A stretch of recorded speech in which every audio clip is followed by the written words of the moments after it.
everyone. It's Shane Kanto, your Wasteland Reviewer, and welcome to the Wasteland Retrospective here on the SPDM Crew Podcasting Network. And this is my weekly show where my guests and I each pick a film related in some shape or form. And hopefully by the end of this episode, you have two films to go check out. And joining me, as always, each month is my buddy Luke. Luke, thank you so much for coming on. Anytime. It's always a blast, Shane. Absolutely. And now we're going to be talking about two Bong Joon Ho films. And after watching both of these, I think it's really reinforcing that he's one of the best Yes. around. Um, and just we're going to be talking about 2000's Barking Dogs Never Bite, and also was it 2008's The Host, I think it's six, but yeah. 2006, Mm-hmm. 2006 The Host. It is The Host. I just It didn't is. remember what year it was. Good thing I remember that it's 2025, even though sometimes I wish I could forget that. Yep. Um, but let's start with Barking Dogs Never Bite. An indie part-time an idle part-time college lecturer is annoyed by the yapping dogs sounds in his apartment complex. He decides to take drastic action. That's an understatement. But Oh Luke, yeah. what were your general thoughts on Bong Joon-ho's Barking Dogs Never Bite? So that was the last Bong Joon Ho movie I haven't seen, that's his feature debut. So I was very keen on checking that out, and I liked it. I thought it was like there are some people you even from their feature debut you can tell they were meant to be directors because Mm, no matter what there's there's thousands of different ways how to set up every single shot in your movie, and somehow even in this one he always seems to find the best one. Like this mhm, movie is maybe not the prettiest he's ever done, or not the most technically challenging he's ever done. Sure, that comes later, but it's still like it underlines everything he's it's almost like, hey, I'm here, and for the next 25 years plus now, this is what my movies will be about: normal regular people, their the class, and also they will be in a sometimes absurd situations. And yeah, I really liked it. What about you? Oh, so I was close to loving this film for sure. Mm. This is I had one of those moments where I watched both of these last weekend and we're just like, damn, I had back-to-back moments of like I just watched something special. Yeah. And those are always great moments where you like I felt like one of the last times I felt that way watching back-to-back movies was one of our episodes when we did Sorcerer and the Wages of Fear. Oh And it's yes. just like this film takes such a mundane idea of somebody being so frustrated Mhm. by just the yapping, the barking of dogs, and crafts this interlocking chain of consequences that is Mhm. so darkly funny and twisted and messed up that you just have to take a step back and really think like, what did I just watch? Yep. And I think to your point, you can tell from the start that this film is sharp.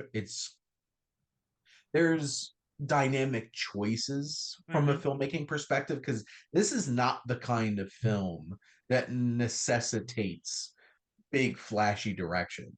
Correct. Like it doesn't have anything that in it that's particularly like big and artful or anything like that, but there's so many moments of Bong Joon-ho choosing Mhm. shots and how to present things. Like there's this I think one of the first moments I realized it is like you have this man standing at the bottom of this giant tower of apartments and just the angle of it and how it turned around him and Yep.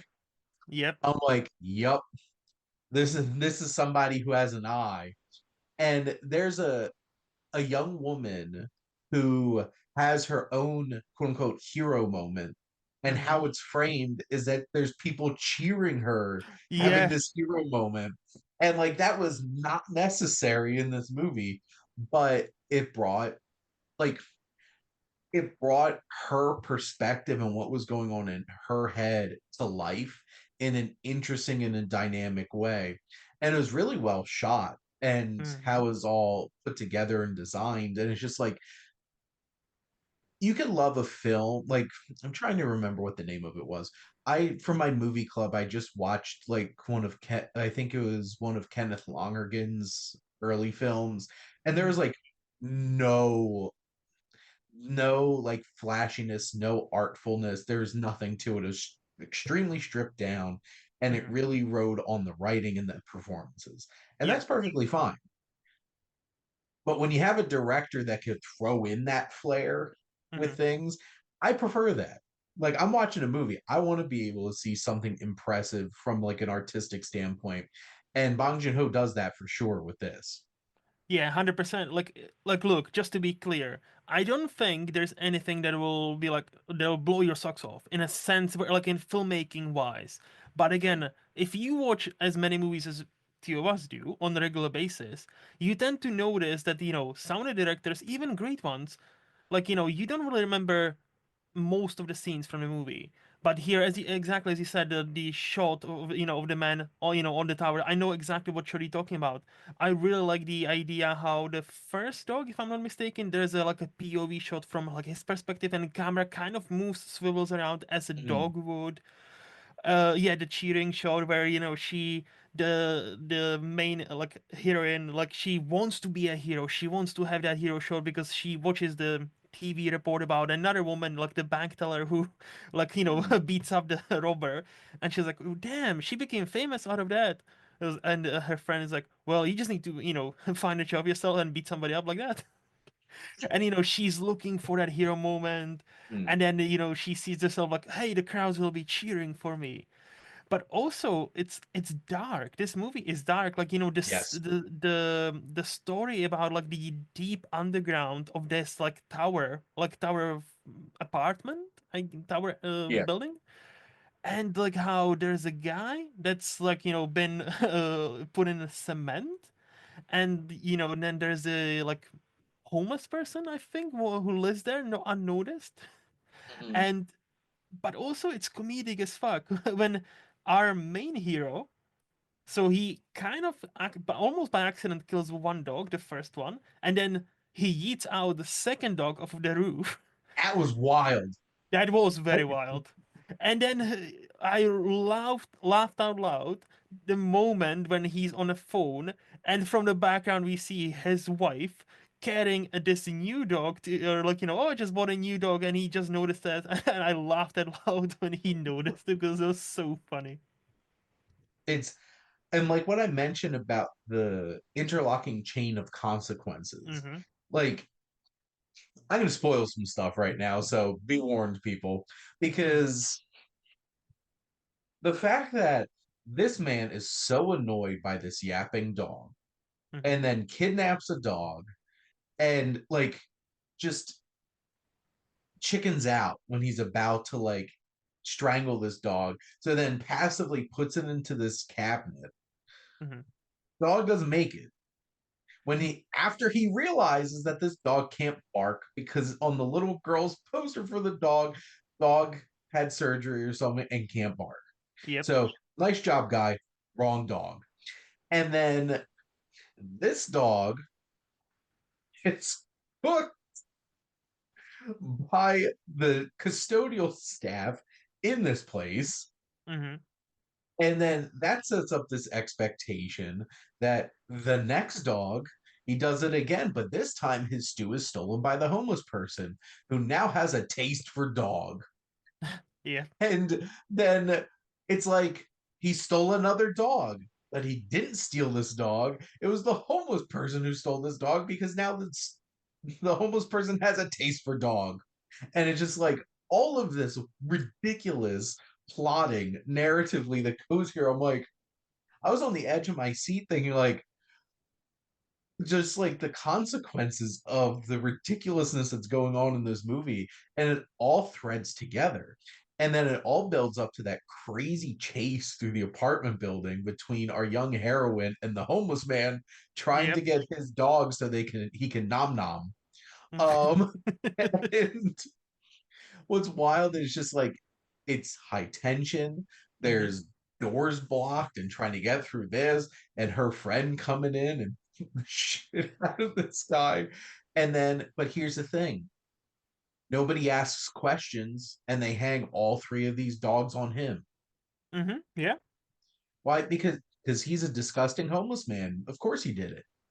And he It always can't changes his possibly. story. Like, like even the TV reporter like says, oh, because he's changing his story all the time, he's gonna get sent for a psychiatric evaluation tomorrow, and that's just, that's it closed. Yeah. And it's just so many details because, yet again, this is not the kind of story that you need so much depth and layers and everything to your screenplay. But Bong Joon Ho puts so much into this movie. And there's so much about human nature. Mm-hmm. And this is not a happy ending. This is like Nope. all getting up to a point where it's just like we're all responsible Mm-hmm. for what we do. And we overreact all the time. We act irrationally. We do things that are blown way out of proportion. Yep. And that's certainly the case here because it's like, dude, get over it. But see, to me, like the ending, like if we can talk about the ending Yeah. specifically, I I thought it's like thematically, it like clicked for me. At least I think it clicked for me. Like I need to pick your brain about this. Is is the reason he couldn't kill the first dog and so he traps him in a cabinet and then it kills him accidentally, and then he feels bad about it. Is the reason that he kind of is the dog because he also is trapped in this marriage, or he believes he's trapped because he has no power, right? Mm. He is about like he's this like a almost professor but not yet. So like he's trying to make him, trying to make it work, trying to make it work, and at the end, oh yeah, he paid up.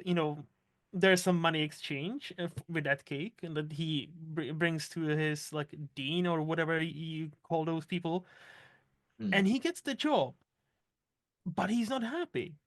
And he, yet again, he's trapped. But like, so he was seeking this, like, seeking this goal. That he believed, oh yeah, this is gonna make me happy. This is my purpose.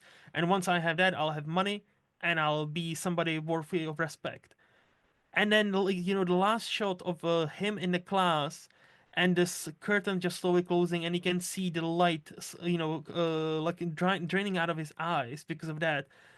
And you see him, he's not happy, he is not happy. And then there's a juxtaposition with the heroine, who her she gets fired because, hey, if you want to be outside all the time, you should be a street vendor. And we see her in the Yeah. woods, hiking with her friend, and Mhm. she seems content, she seems happy, and she still has that mirror that they knocked from the car. I don't know what that mirror was supposed to symbolize. I guess the rebellion against this system, and like sometimes it's good to rebel. I don't know, maybe. But I thought like that's such an interesting juxtaposition Mm. in a movie that's about, hey, there's some dog eating, and this is not a quote for anything. This is actual dog eating. Yes. I think the most important thing to remember is this guy's not happy because this guy's not happy. And he thinks that, and that's one of the, it's one of the biggest fallacies of humanity is that if we just get to here, Yes, I'll I'll be finally happy. be happy. Yes. And it's just like, you have to be happy. Like this is not going to magically make you happy. Hmm. This man is getting in his own way, and he's making these decisions. And that scene where his wife explains how she got the dog, Hmm. and it's just like, you're a piece of crap, man. And just like all she wanted was a little dog, and she's sacrificing all these things for you. I was gonna say I don't want to be that guy, but to be fair, from what we see, like Mm. she has been a fucking pest to him. I'm just gonna say, like from the I'm like, damn, he is trapped in this relationship. And then the one scene comes, and like, and she finally shows some humanity, and then like, oh, I'm actually here for you, just in my own way. And I'm like, oh, see, this is the brilliance of like somebody like Bong Joon Ho, because in a lesser movie, she would be the villain. She would Mm. be like, oh hey, women can be evil too if they have the money, and they can also be in that position where it's not always like the guy traps the woman in a relationship. Sometimes it's the other way around. In a lesser movie, that would be that. But in this movie, no, she just, had a hard time. But she was gonna use the money she got because she was laid off to help him advance his career because she could tell that meant so much to him. And I'm like, damn. Well, because the thing is, we see all of this through his perspective, and Mm-hmm. his Mm-hmm. perspective is so hyper fixated that he's not really seeing, like, we are not seeing because he's not seeing Mm-hmm. the whole round, like the rounded edges of this relationship. Yep. It's just he perceives it like she's nagging me. She just has control over me. It's like, why aren't you communicating? Yep. Yep. And it's those kinds of layers to it. And he doesn't have that friend to call him out on his nonsense a little bit, like the heroine does, Mm-hmm. who also like certainly has her back. She comes swinging in there. Oh yeah. Um, and it's an interesting, and I think that's an interesting dichotomy too, because this is a parallel story.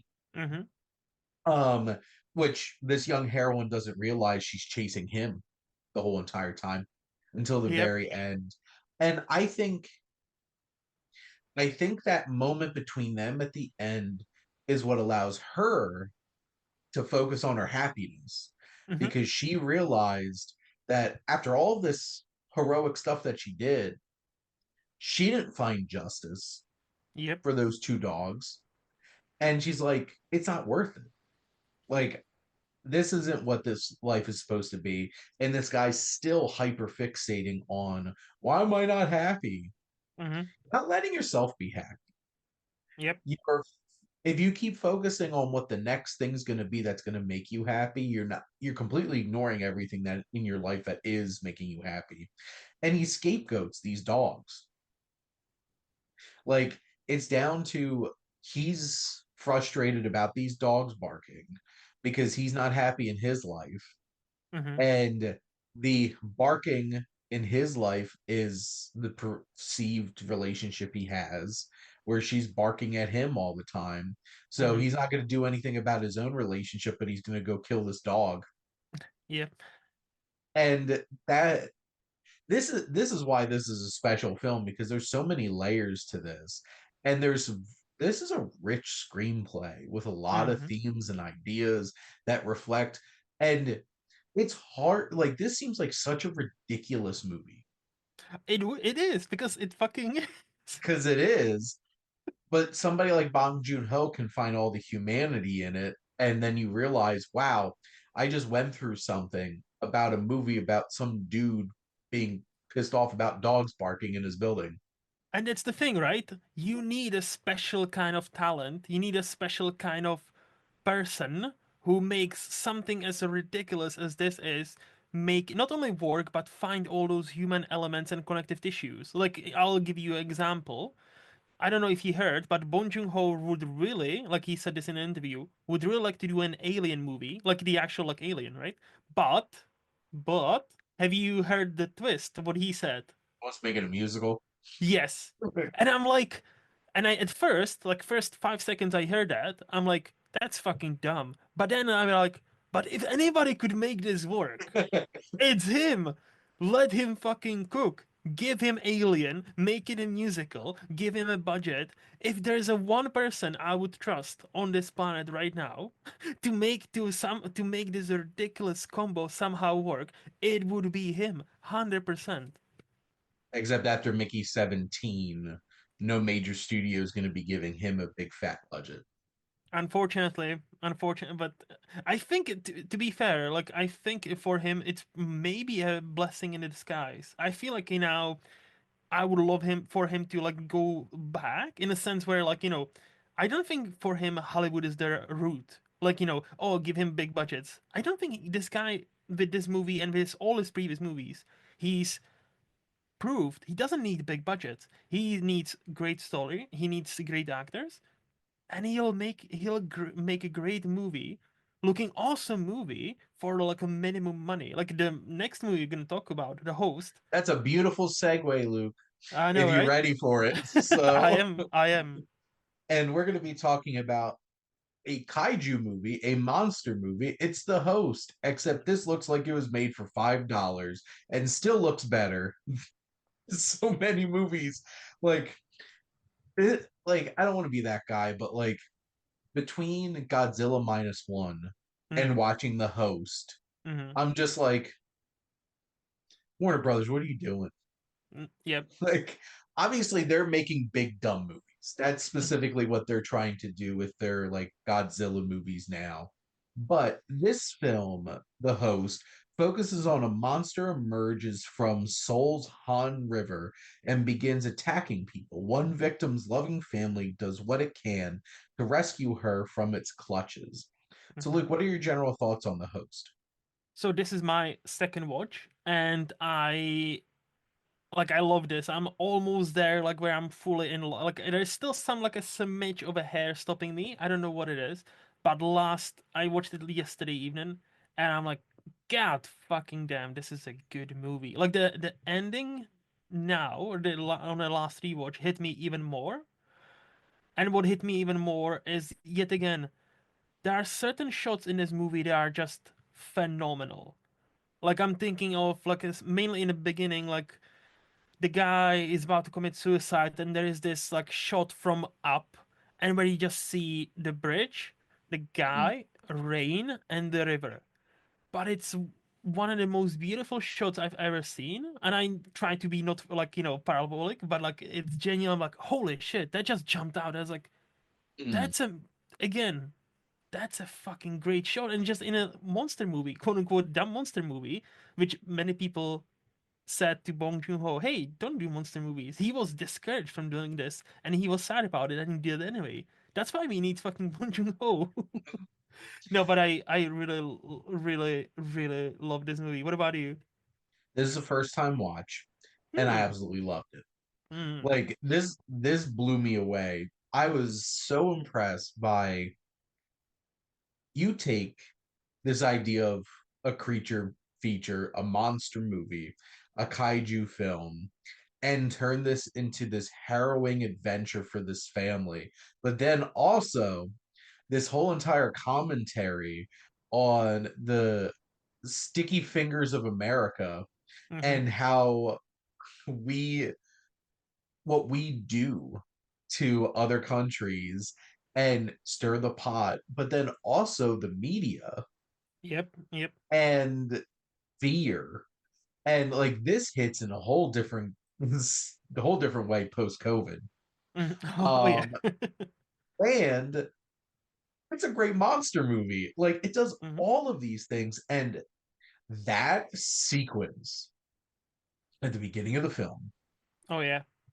you get that first shot of Sung Kang Ho turning and you just see this thing Hmm. running down this like stone pier part right on this river and you're just like I don't know what it was about that shot. I like for 2006 and Korean special Hmm. effects industry, be like this is not a Hollywood movie.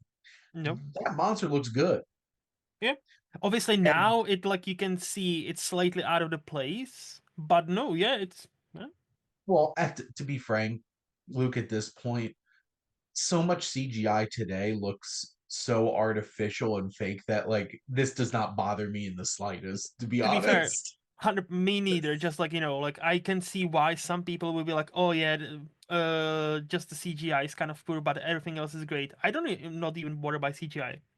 That's all I Like was if gonna you say. compared this to Hollywood at the time and like put this up against Davy Jones, Yeah, that might be a conversation to have, or the Kraken. yeah, yeah. Because that was the same year or close to the same year that Dead Man's Chest 2007. Yeah. came out. Yeah. But like that shot of this thing running down and you're just like, what the hell is this? Yep. And that whole entire sequence of these people running away. And one of the most harrowing moments of him turning around and realizing he had the wrong girl Mm, was my heart dropped. And I'm like, no. And then it coming up and just whipping around and grabbing his daughter, running off. And you're just like, I I have so many feelings right now. Yeah, And then like this is like darkly funny too. it is. And like it's like and that's the thing, Bong Joon Ho can make so many things so darkly funny because like this is a satire on in many ways, and it really shouldn't be. Hmm. Like there's few filmmakers that can make the tone of this film work the way that it does. But to your point, there's so many great shots. Like that whole entire sequence is like the blocking is so perfect for that reveal to be like Yep. have that impact in every scene of the young girl in that sewer. Oh yeah, those. Hmm. Those camera shots, there I'm pretty sure there's like I don't know if they're Dutch angles, but there's things angled that a way that makes it seem like it's a Dutch angle and it's disorienting. And there's just so Hmm. many great moments, just how that whole production design of that space looks with the hole in the wall and everything. But Yep. no, there's so many things to love about this movie for sure. No, like that's one. See, that sequence I appreciate because they actually look dirty. They don't look Hollywood dirty. Like there's a Hollywood Yes. dirty where it's like we need to see that pristine, beautiful face we paid money for, right? No, those people when they go through shit and they look dirty. They look like, oh my fucking god, they are actually in a sewer. And they, Yeah. for most part, actually were shooting like in like sewers and on location. So I think besides that like pit that was built, but I think everything else is kind of shot on location. And I'm like, holy shit, that's just so impressive. But yeah, like the monster. So this movie, I don't know if you read this, was such a cultural hit in South Korea, became like the number one selling movie for a while there. Like it's estimated almost 20% of all the Korea or South Korea has watched this movie when it came out. It was a massive, to the point in 2015, if I'm remembering that correctly, they actually raised a statue near the Han River for of the monster. So if you go to Seoul and It's visit that Rocky bridge, yeah, for exactly, yeah, Seoul, exactly, Korea. yes. So there is an actual statue, I think, today, up until today, of that monster because it was such a cultural phenomenon, and I think that was the first time in 2006-7 when I was going into my like being a cinephile, when I start to hear about, hey, there's a movie called The Host. It's a very good horror movie, and I'm like, oh, it's a horror movie. I'm scared because I was 15. I'm like, you Yeah. know what? No, I'm not gonna watch it. I'm scared. But it's not. There are a couple of sequences where there are some clever jump scares. I'll say that. But most of the time, it's like a drama about failure, about family, about this like very interesting family where like each of them are failures in their own light. Like we have a Yeah. bronze medal Olympian, but she's failure because she didn't release her arrow in time, so she couldn't compete for gold. And I'm like, that's a great way to like juxtapose to the dad, the the dad from the Parasite as well, Yes. who has this like blonde hair, so quote unquote. To make him look even more stupid, that was the reason he had that blonde, thing. Yeah. But he was like he was like slightly weird, he was slightly like you can say dumb, but one thing you cannot say is he wasn't a great dad. He was saving for her like phone, so the daughter could have a nice phone. So, like he would and that's why like when he said your heart broke in in pieces when he realizes that's not his daughter in that opening sequence. And then what happens at the end, it's fucking just, yeah, that actor, like, yep. Well, Song Kang Ho has been in Memories of Murder, Mm-hmm. this, Snowpiercer, Parasite. Like Mm-hmm. he is Bong Joon Ho's muse, Oh yeah. and he just does such an amazing job. This whole cast, like the brother character, Mm-hmm. like that moment where they start throwing hands in a super awkward way, except not just hands. He pulls out a drop kick, Yep. which was which side note. So when Jess and I watch Memories of Murder, she has not stopped talking about the random drop kick that Song Kang Ho's character just throws out in the middle of a bar fight in that movie. And she lost it Mm. when, well, first off, she missed it. She looked away at her phone, and I'm like, Jess, there was a drop kick. And she's like, rewind it. And I did. So that you can see this drop kick. But like Good that whole husband. sequence at that memorial, Hmm. because there's the emotion, the frustration, Hmm. the awkwardness and Yep. hilarity of just how like it's like a slapping and drop kick fight between them. And then the contagion people come in and just like that whole interaction and how this movie deals with infection Hmm. and quarantine and then what's actually going on is so sinister Hmm. and messed up because like from the very start we know why this happened. Yep. They're pointing at me, not both of us. It's like our fault as Hmm. in Americans like dumping these chemicals and stuff like this, and then the fear mongering and everything, it's so messed up. And then like I've like throw in like lobotomies in there and Hmm. stuff like that. Like this is some dark stuff, but it will not stop and will not stop this family from continuing to push forward. And they go through it. Oh yeah. Not all of them make it out alive. Hmm. The father in particular was some crazy stuff. Um, is just a side note is Park Hae-il the he's the brother of the mom, right? I'm I trying, I think or so. he's the dad's brother. I think they are. Wait, I think those are the. I think they're all like siblings because he Okay. says because when the funeral scene, right? He's like, "Oh Mhm. look, even auntie's here and even uncle is here," right? Okay. So I think they're all like sibling. Like three of them are Okay. like siblings. Yeah. Okay. Well, all of them go through some stuff here because Yep. like Park Hae-il's character, like he has that whole entire like this is not the kind of movie that needed that whole sequence in like that office building, Yep. but like that was so damn cool. It was. And like how he gets out of that situation, and then the dude that um like sold him out, that just little like bye at the end, and then like him like falling off that overpass, and you're just like shit. And all of these things, because like this movie has so much going for it, Mhm. and there's so many elements here, and it all leads up to this like really satisfying like monster movie showdown Yep. at the end. Oh my god. And then it's also like you don't just get the satisfying monster movie showdown, you also get this like devastating catharsis that just reinforces the whole entire theme of the movie, and you're just like, Hmm. I don't know how to feel right now except bad. That's how I feel right now. There's just so many emotions that you feel watching this, and this is just a big monster movie, and this is how you do it. This is how you Yep. do it, Hollywood. And so when you said like before, you pointing a finger at Americans, right?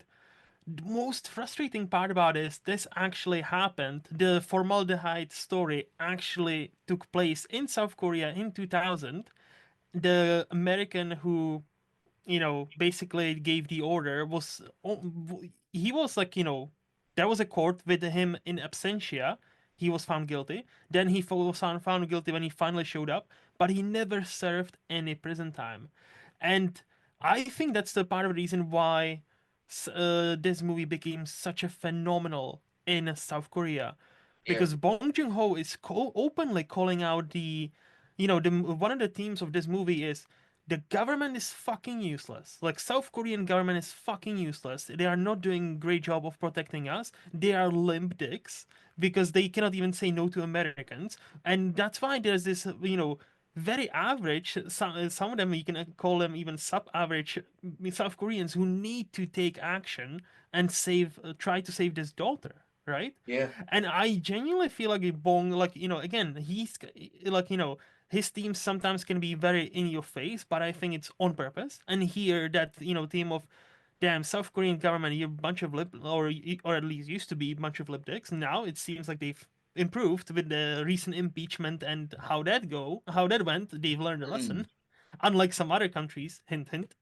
When somebody tries to meddle in elections or tries to usurp all the ultimate power. Hmm.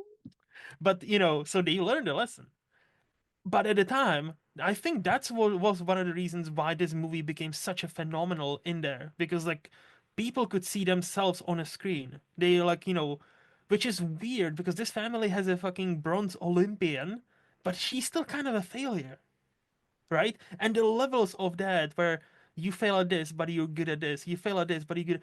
And they all each have. I also what I would like to point out the cutting of this, the editing of this, where something happens and we move swimmingly to another person, but it makes sense. The editing flows so well. Mhm. I'm like, damn, that's like next to none. Like this reminded me of like early Spielberg, like how Indiana Jones movies are edited, where it's some clever editing happening in those movies, and that reminded me of this. That's yeah. So like, yeah. Yeah, from a technical standpoint, this is an impeccably made movie. The Mm-hmm. cinematography is amazing. The special effects, Yeah. the editing, how this is all put together, and how it all threads. There's so many isolated scenes that in lesser hands would not fit. Mm-hmm. But like it all comes together because at the end, this is about a systematic failure from top to bottom, Yep. from family to Korea to America, and just everybody, the media, everybody failed in Mm-hmm. this. Mm-hmm. Mm-hmm. And it's such a sobering feeling at the very end when you realize that, like, we all messed up. And at the end of the day, we couldn't accomplish what we wanted to do. And then like And then it was, the very last scene, like how it's like, and it doesn't even matter. Like when they switch off that TV that tells us, "Hey, this is what was happening." Oh no, just switch it off. It's nothing good is on, and they just eat the dinner because it's all in the past. They will not affect their life because it's already happened. They've already yeah, dealt with that and processed that pain. So they don't give a they couldn't give a fuck, and they yeah, should. this is an Infinity War where there's an end game to fix everything at the Correct. end. No, this just ended in failure. And Yep. that's the sobering reality of it all. But like Mm-hmm. this cast is amazing Yep. and from top to bottom. And there's just so many great performances here. And because like you'd see Ko Ah Sung, who is the daughter, pop up again as the daughter in Snowpiercer, Yep. with Song Kang Ho again. And then Bai Duna, who's the Olympian, she was also in Cloud Atlas. That's where I And also recognize her from. barking dogs, and like she's the heroine in barking Yeah, dogs. Never mind. Yes. yeah. Just and then Park Hye Il, I've definitely seen. Oh, he was in Memories of Murder, Decision to Leave. So like Mm-hmm. he's still working in really big Korean films today too. Decision to And Leave. By the way, that's a movie also. No, not the Bong Joon Ho movie, but all, like yeah, Park Chan Wook, another master who fucking understands everything. And in yep, between those two, I always thought he would be the first one to get an Oscar if there was a Korean director, yeah. and it was Bong. I'm like, okay, but give somebody to my man Park. Just gonna say side tangent. Sorry. I just well, that's the thing because like if you're not paying attention to Asian cinema, Mm. you're really missing out Oh yeah. because there's so much great film coming out of Korea, just specifically just Korea. And then, of course, you have like Hong Kong cinema and Chinese cinema Mm-hmm. and Japanese cinema. Yep. And it's just this really enforces that like Bong Joon Ho is something special. And I look forward to his next Korean language film because well, here's the side note. I'm a humongous fan of Snowpiercer. I Mhm, absolutely love that movie from start to finish. But in general, his Korean films seem to be a bit on another level mhm. compared to his English language Yeah, films. yeah. Because like I really, really, really liked Mickey 17. I have to Me too. rewatch Okja. I enjoyed Okja too. It's just Mhm. I don't know. I just feel like the ones that he's made in Korean, um, the Korean language and in Korea just hit. Like Memories of Murder is one of my favorite new watches the past like 5 years. It just blew me away. And honestly, the host was pretty high up there too. So I need to rewatch Memories of Murder. I will just say two things, and mhm. I'm done. So, firstly, I'm looking forward to his next horror project that should apparently be scored by John Carpenter himself. I don't know if you've seen I did the, see the that. the video on like when he's like, "Oh, what? I'm actually serious." Like them talking to each other. Like John Carpenter was interviewing him, Better Bong Joon Ho, happen. and I Like was like, and he was like, "But I'm serious. Like, I would be honored. Can you please compose a score for my next horror movie?" And John Carpenter was like, "Oh, I would love to. Yeah, let's do it." And they shook hands. So I'm like, that better fucking happen. So that was, nerds. yeah. I'm like, no, I would fucking love that. And the second thing, I think we cannot end this on any other note that what he said when he was, accepting many awards for Parasite for general audiences, mostly Americans, really. If you try to get past the 5-inch barrier of subtitles, you will get unlocked some amazing movies. I'm paraphrasing what he said, I think in Golden Globes, and they couldn't be any more true. If you get behind, oh yeah, I need to read the movie, I cannot watch it. No, you will fucking watch it, and you will be exposed to some amazing, amazing movies. Absolutely. And I still need to watch Mother. And it That's looks like also great. Tokyo But is the Tokyo, I film. think he's one of them, one Oh, of I like see. three He directors. co-directed. Yes. It was an anthology, and that Yeah. is an interesting Oh no, I want to watch that. interesting collection of directors Yes. there. But those are our thoughts on this double dose of Bong Joon Ho. But Luke, thank you so much for always coming on and talking movies with me. Always a blast, Shane. And next week, I'm going to be having Jeff on to talk about a couple of hipstery movies, liberal arts, and very good girls. And then next month, Luke and I, instead of watching a couple of South Korean films, are going to be talking about a couple of Dutch films, The Vanishing and Turkish Delight. But thank you all for listening. Make sure to like, comment, and share on this episode. And what's your favorite Bong Joon Ho film? Follow or subscribe wherever you listen to your podcast. The SPM Crew Podcasting Network is ever expanding. It's almost to the point where I can't keep up with it anymore. But there's a little bit for everybody here. So, and if you have an idea for a podcast and want to collaborate, or if you want to come onto a show, make sure to reach out and check out our website.